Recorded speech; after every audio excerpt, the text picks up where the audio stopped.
What's wrong with this pug? Can you give me a diagnosis simply by watching him walk?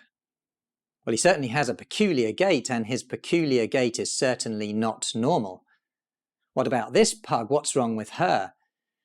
Well, this is of course an unreasonable question. I've given you no useful information.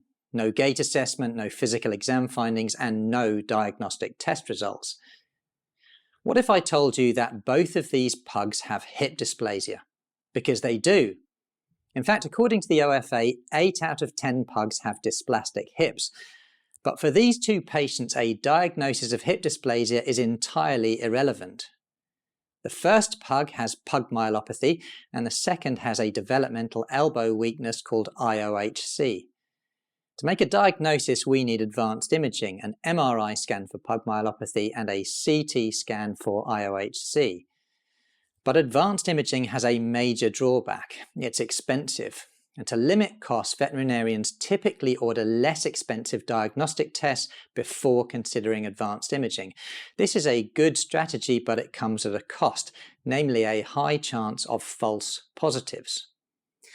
Joint dysplasias and arthritis are so common in dogs that screening x-rays are almost guaranteed to return an abnormal finding. But in many cases, that abnormal finding is an innocent bystander and something else is causing the clinical signs. This is a crucial principle in the context of Librela. Now, if we give a drug which lowers nerve growth factor to a patient with pug myelopathy, we can only make them worse. And if we give Librela to a dog with IOHC, we might hasten their journey to a broken elbow. Now, these aren't rare scenarios. Joint instability, for example, is very common.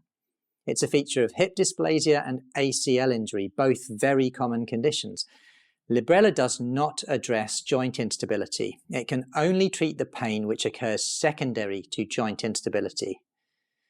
So when I introduce you to patients who've suffered severe side effects after receiving Librela, I'll need to ask an important question.